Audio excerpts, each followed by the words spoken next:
Hey guys, what is up? Mike here, Laker Talk. Let's talk Lakers basketball. All right, so what a freaking day. The trade deadline comes and goes. Everybody's waiting around, seeing what's going to happen. Is the trade going to happen? Everybody had that glimmer of like, what if? We knew it wasn't going to go down, but it's like, what if? So we all waited around, refreshed our Twitter feed up until 12 o'clock, and the trade doesn't go down. Dell Demps basically played us. And we find out that they didn't speak. Dell Demps and Magic Johnson didn't speak since Tuesday, since Magic Johnson said, "I'm pulling out of the trade talks." There was nothing. So the trade happened. Everybody breathed a sigh of relief in terms of like our players and all that stuff. Was the entire squad going to get traded? That's what we're waiting around for. So everybody breathes a sigh of relief. And then on top of that, we played the Celtics tonight, down by 25 or whatever, hit a record in threes, and end up winning. Last buzzer shot by Rondo. Crazy day full of ups and downs of emotions left and right. And the one thing I want to talk about first off is we got rid of Zubac. That I don't like. And I want to give my opinion on Magic Johnson and how I think, how me just personally as a fan, I don't like the way he's handling things. And I want to give my opinion on how I think he should have handled stuff. Just my opinion as a fan. But Zubac, got rid of Zubac and Michael Beasley for Muscala. I don't care who Muscala is. I guess he's a serviceable big, right? That's all I know of him. But Zubac, somebody we nurtured, somebody that up and coming. We got rid of the baby fat, got rid of the chicken wings, somebody that we saw grow in front of our eyes and get to the point to where he's putting up big numbers on national TV games against Golden State Warriors on Christmas Day, against OKC, I think on a TNT game, 26 and 16, something like that, impressing Jeff Van Gundy, Mark Jackson, Reggie Miller and them. Saying like, this guy has footwork. And he has multiple like double games throughout the season. And we're seeing this kid grow into a, not just a serviceable big, but a center that had more upside than down the road than JaVale, Tyson Chandler at this stage in Tyson Chandler's career, or Muscala put together. So I don't know why we had to get rid of Zubac. Now, somebody's saying it could be for, you know, you know, contract reasons, right? He's in the restricted free agent. Somebody might offer him big money. They're not offering him huge money. If someone like Brook Lopez, he's not getting big money. He's going to get a 3-year deal at $16 million, $17 million, probably $5 million per year. He's worth that. You take that shot at that point because you know what you're going to get from him. Some guy who's coming into his own, who wasn't backing down. Speed, I can see. Speed is still a puppy, still kind of like hesitant, but this kid was coming into his own. Speed might come into his own down the road, 2 years from now. But we can't be getting rid of these young talents, in my opinion. Now, I sound like a hypocrite because sometimes I am like, let's get rid of this guy. But that's just, you know, my opinion, you know. But when I say get rid of these young talents, I'm not saying just swap somebody out for another guy. I'm saying swap him out for an all-star. Package this guy with an all, you know what I mean? So I'm not like just getting nothing in return. I feel like I don't care if Muscala can stretch. I don't even know who he is. He's a serviceable big. That's all I know. He's nothing more than that. And Zubac had a good upside that we just got rid of. And what? To open up a free spot so we can go after Carmelo? No, you waive Michael Beasley. Waive him. I was done. I'm actually happy about that. I'm done with the Michael Beasley experiment, and that's over and done with. That one right there. The other thing is this. Now I'm gonna get to the Laker game tonight. Big game, and I want to talk about that. Magic Johnson kind of screwed this whole thing up. And here's my thing. Everybody, we know that the Pelicans leaked those those options or those trade scenarios that Magic was pushing to Dell Demps. We know that. Obviously, it came from New Orleans. Magic's not going to leak it. But you got to be smarter than that. Now, I expect GMs to be smarter than me as a fan. That's why I'm not a GM. I go off emotion, right? Some guy goes over 9 one game and I want to trade him. That's just me as a fan. But the GM got to be smarter than that. That's why I always respected Mitch Kupchak. He kept it even keel, poker face, and made some moves, whether you disliked him in bonehead moves late, with Mozgov and them. But for the most part, for his tenure, he made some quality moves that I couldn't have done myself as a fan, right? And you expect that out of a GM. Magic is making obvious moves. Obviously, you go after LeBron James, right? But this particular move for AD, we all know we want AD. What you do is you go at Dell Demps and you go at it like this. You have your cards, but your cards are close to your chest. You're not showing who you're going to give up. Dell, we're interested in Anthony Davis. Are you guys looking?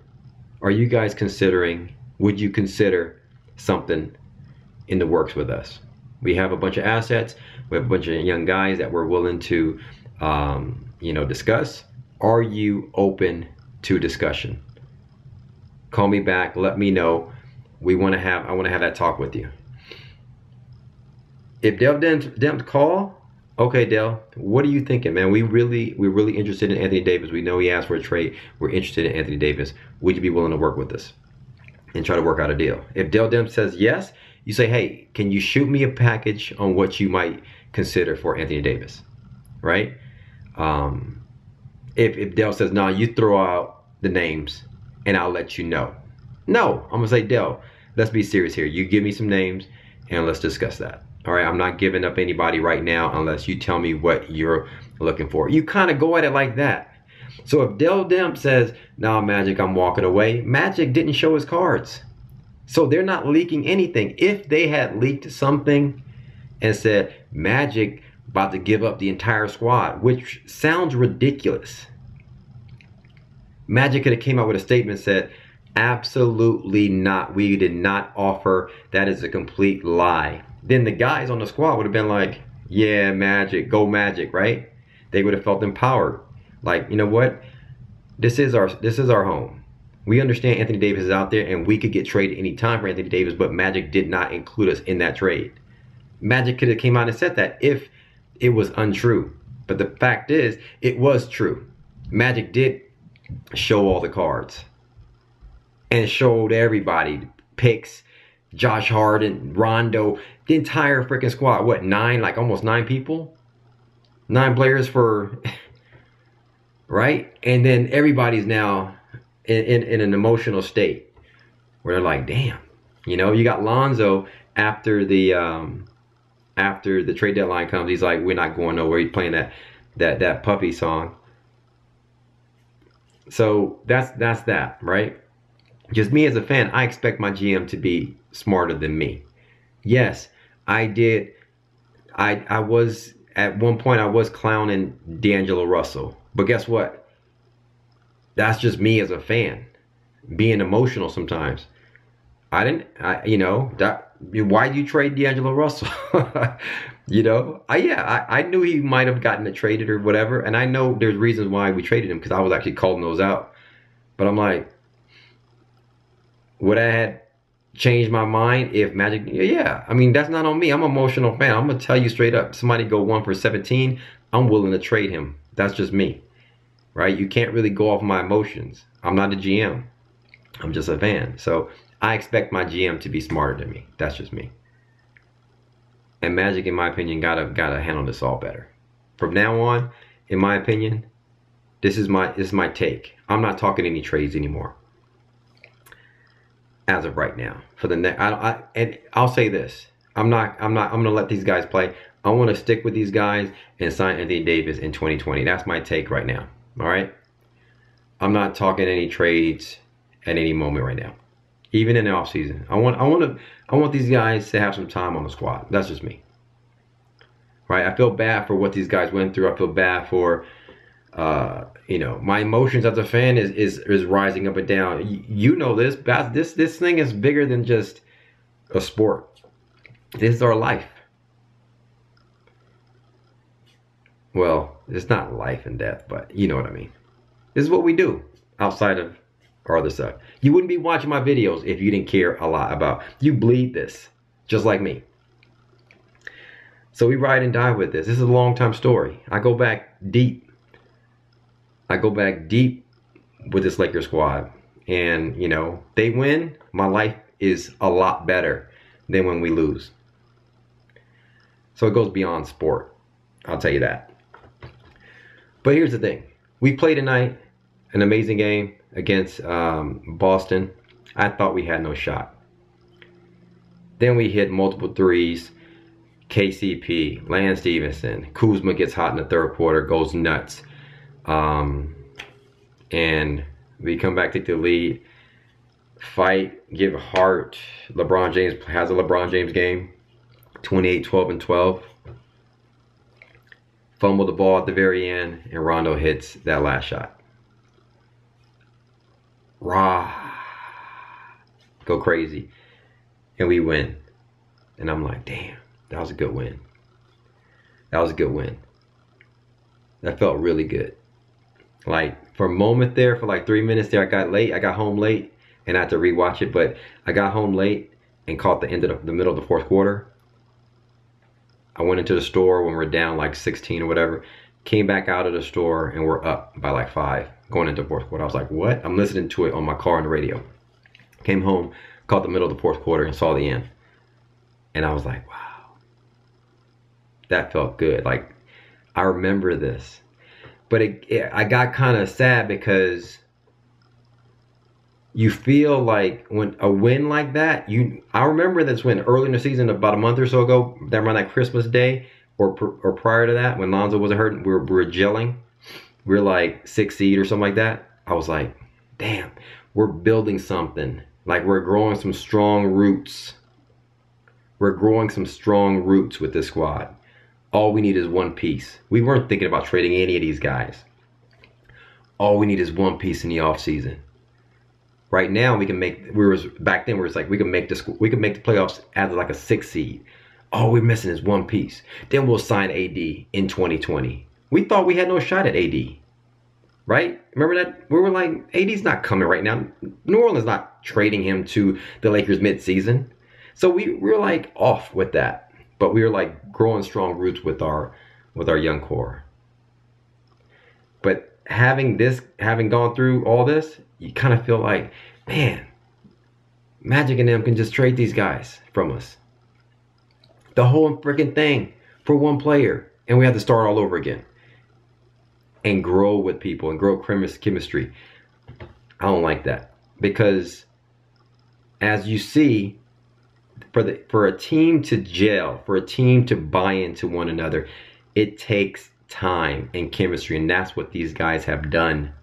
And we gotta somehow put that all together again and try to repair what was broken. Rob Pelinka said he's not going to talk to the squad because he's saying, you know what, as professionals, we get criticized all the time as GMs, players, and so forth. And it's just part of the thing. We have a job to do. He's kind of trying to be, he's playing it's a business role. You know what? I think the opposite. I think we're all human beings. All these players are human beings. And I think our management should talk to them and get them to buy in again and try to rebuild their trust into the squad. I think it will go well on the floor. We'll start to win more, and it'll go well for us fans, kind of buying into that thing and building those strong roots for down the road. No more trade talks for me. Let's sign AD in 2020. Let's go after it and get some more wins and try to get into this playoff run. Holla at your boy. Hit me up in the comments below. Let me know your thoughts. Thanks for commenting, liking, subscribing. As always, follow me on Twitter at MikeSportsLA. Go Lakers.